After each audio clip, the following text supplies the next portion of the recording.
A las 6:19 horas, dos F-15I Ram despegaron de la base aérea de Ramón con 4 bombas de 907 kilos colgando bajo sus alas y únicamente 18 minutos para usarlas. Su objetivo era el puente sobre el río Litani, la última arteria que conectaba al sur del Líbano con el resto del país, y por donde Hezbollah estaba moviendo misiles antitanque Kornet que llevaban 3 semanas destruyendo blindados israelíes en la frontera. Lo que los pilotos del Ram no sabían era que Hezbollah los estaba esperando. 3 equipos de 2 hombres con lanzamisiles portátiles SA-18 Igla se habían posicionado en los olivares del norte del río, camuflados bajo redes térmicas que los hacían invisibles para los drones. Un Igla necesita 8 segundos para adquirir bloqueo térmico, 3 segundos para que el misil salga del tubo y viaja a 570 metros por segundo. A baja altitud, un F-15I dentro del rango de tiro tendría 11 segundos entre el lanzamiento y el impacto. 11 segundos, tan breve como la memoria de un pez dorado. Hay una simetría brutal en este tipo de combate. El F-15I Ram es un avión de $50 millones tripulado por 2 personas con miles de horas de entrenamiento. El SA-18 Igla que intentaría derribarlo cuesta $60,000, pesa 11 kilos y puede ser operado por alguien con 3 semanas de instrucción básica. Es como acertar un tiro al blanco desde 1 kilómetro de distancia con los ojos vendados. Casi nunca funciona, pero casi nunca no es nunca. Y en combate esa fracción porcentual es exactamente la que mata pilotos. Los Ram volaban a 900 km por hora a 150 metros de altitud, siguiendo el corredor costero hacia el norte. A esa altura el radar del avión era inútil para detectar a un hombre con un tubo al hombro parado entre olivos. Las contramedidas electrónicas podían confundir a un misil guiado por radar, pero el Igla no usaba radar, usaba calor. Buscaba la firma infrarroja de los escapes de los motores, 2 puntos brillantes de 600 grados centígrados contra un cielo frío de madrugada. Contra un buscador térmico, las bengalas eran tu única defensa.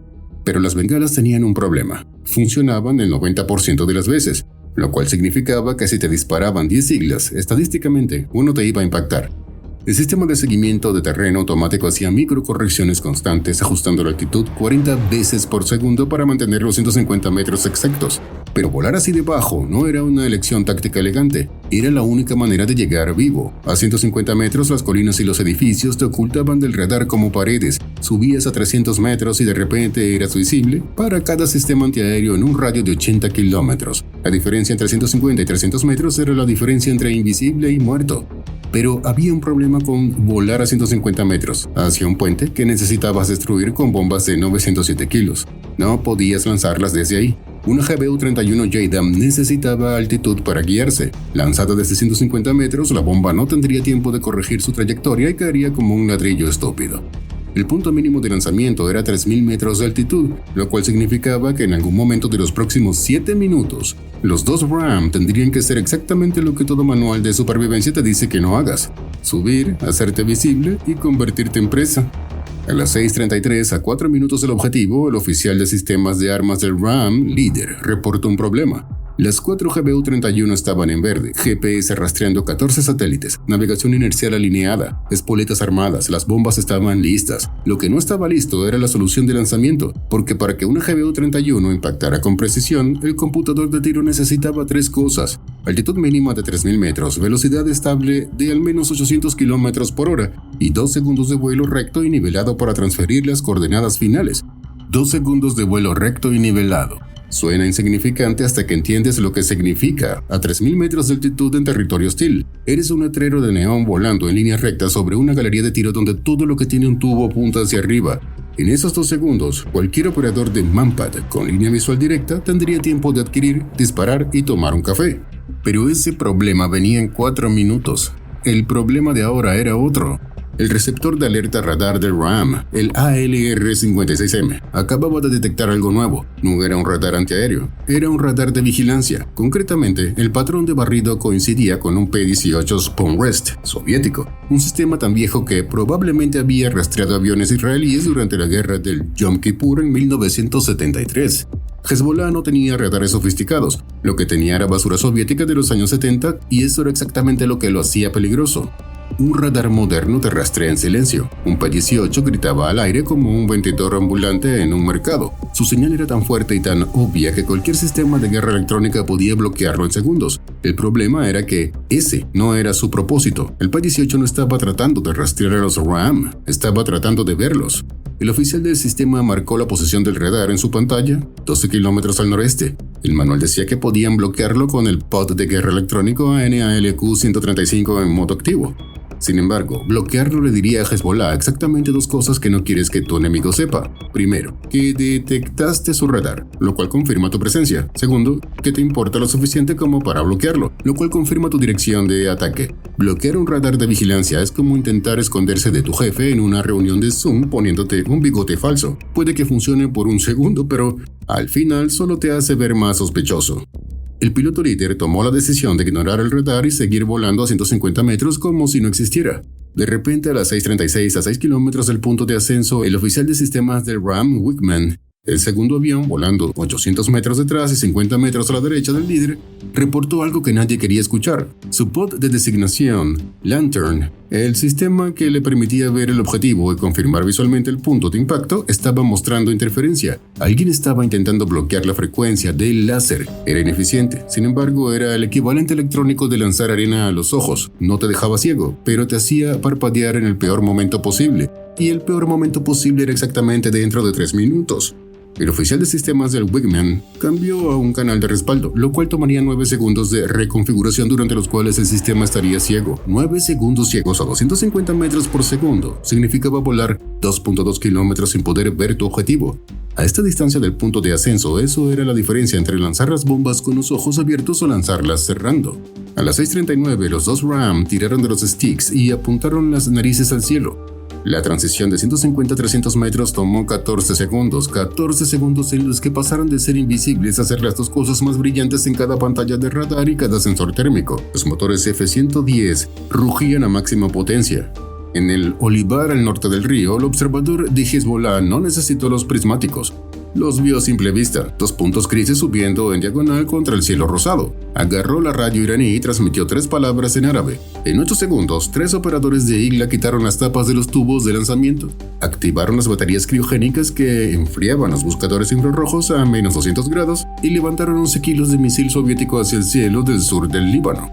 A 3.000 metros, el computador de tiro del líder finalmente tenía lo que llevaba 7 minutos pidiendo. Altitud, suficiente. Velocidad, 820 km por hora y estable. Ángulo de picada, 2 grados. Las coordenadas del puente Kashmia brillaban en el HUD y la solución de tiro mostraba verde en ambas GBU-31. El piloto solo necesitaba 2 segundos de vuelo recto para que las bombas recibieran la transferencia final de datos. 2 segundos sin maniobrar. 2 segundos siendo un blanco perfecto. Entonces apretó el botón de lanzamiento. La primera GBU-31 se separó del pilón izquierdo y el avión dio un salto hacia arriba, como si alguien hubiera cortado un cable que te sujetaba al suelo. Un segundo después, la segunda bomba cayó del pilón derecho. Pero el piloto no disfrutó la sensación porque en ese mismo instante, su receptor de alerta radar emitió un tono que no había escuchado en toda la misión. Un pulso ultra rápido en banda I. Eso no era el P-18 de vigilancia, eso era un radar de control de tiro. Alguien acababa de activar algo que los analistas no habían detectado en 3 semanas de vigilancia electrónica. Pero antes de que pudiera procesar eso, algo peor pasó. El F-15 Wickman no había lanzado. El RAM número 2 seguía volando recto con sus 2 GBU-31 todavía colgando de las alas. Los 9 segundos que el oficial de sistemas había necesitado para cambiar de frecuencia arruinaron la solución de tiro. El ángulo de aproximación había cambiado.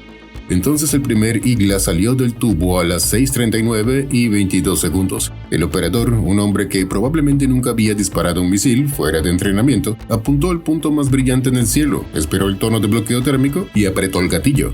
El IGLA aceleró a Mach 1.7 en 3 segundos. A esa velocidad, cubrirá los 2.8 kilómetros hasta el RAM Wickman en menos de 5 segundos.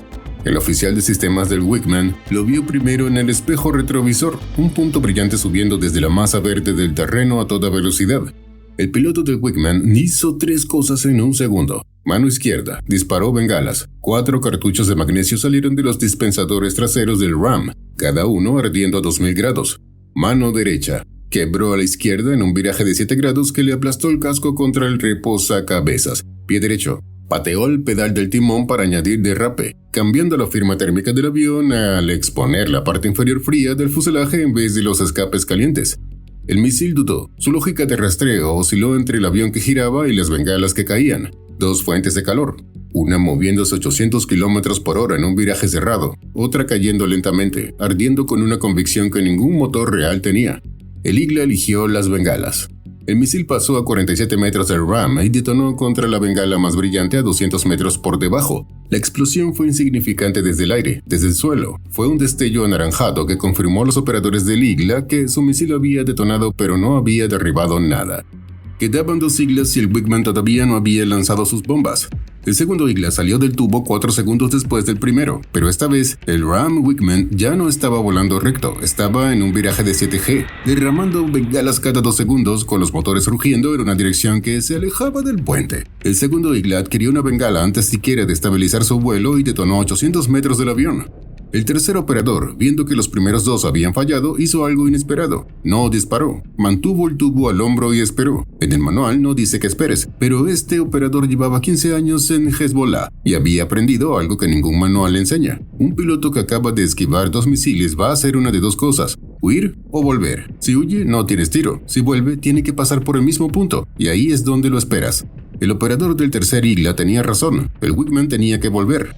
Las 2 GBU-31 en el Ram líder ya iban camino al puente, cayendo desde 3.000 metros en una trayectoria balística guiada por GPS con correcciones milimétricas cada fracción de segundo. Esas 2 bombas estaban programadas para impactar la columna central norte del puente, pero el puente Kashmiyah tenía 2 columnas centrales. Para un colapso total, necesitaban destruir ambas. Las 2 bombas del Wingman estaban programadas para la columna central sur. Sin ellas, el puente quedaría dañado pero no destruido.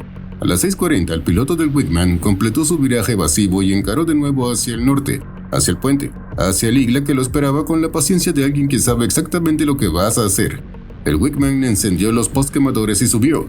Los F-110 rugieron a máxima potencia y el Ram trepó. El piloto soltó bengalas en secuencia continua sembrando el cielo detrás de él con puntos de 2000 grados que caían como fuegos artificiales suicidas. El tercer operador del Igla levantó el tubo. El buscador infrarrojo adquirió tono. Apretó el gatillo. El Igla salió del tubo y aceleró a Mach 1.7. A 3.100 metros, el oficial de sistemas del Wingman gritó «¡Lanzar!» y el piloto apretó el botón. Las 2 GBU-31 se separaron del avión. 1.814 kilos de explosivo guiado por satélite cayeron hacia el puente Kashmiyah. En ese mismo instante, el piloto quebró a la derecha en un viraje de 9G. El Igla tenía que elegir, un avión girando a 9G, derramando calor en todas direcciones, o 6 puntos de magnesio ardiendo como pequeños soles. Eligió la bengala más cercana, detonó a 130 metros del Ram. Pero la onda expansiva sacudió el avión como una bofetada y arrancó un panel de acceso del ala derecha. Ahora 4 GBU-31 convergían sobre el puente Kashmiyah desde 2 trayectorias diferentes. Las 2 del líder llevaban 23 segundos de caída libre guiada, corrigiendo su rumbo 40 veces por segundo. Las del Wingman, recién lanzadas, apenas empezaban a calcular. Cada bomba llevaba explosivo Blue 109, una mezcla de tritonal diseñada específicamente para penetrar concreto reforzado antes de detonar. El concepto era simple. La carcasa de acero endurecido atraviesa la superficie. El explosivo detona dentro, no sobre el puente, dentro del puente. A las 6:40 y 31 segundos, la primera GBU-31 impactó la columna central norte a 340 metros por segundo. La energía cinética equivalía a estrellar un autobús escolar contra una pared a 900 km por hora. La espoleta detectó concreto y detonó los 429 kilos de tritonal en menos de un milisegundo. La columna central norte del puente Kashmiyah dejó de existir. La segunda bomba del líder impactó medio segundo después, 3 metros al este. Las 2 bombas del Wingman impactaron la columna central sur 4 segundos después. El puente ya partido por la mitad no tuvo oportunidad. 60 metros de concreto colapsaron. La estructura que conectaba el sur del Líbano con el resto del país se convirtió en escombros esparcidos en 100 metros de río. Los Ram desaparecieron en la distancia, dejando atrás un puente reducido a escombros y un obstáculo insalvable para Hezbollah. Los Hornet tendrían que buscar otra ruta al sur. Misión cumplida. Cambio y fuera.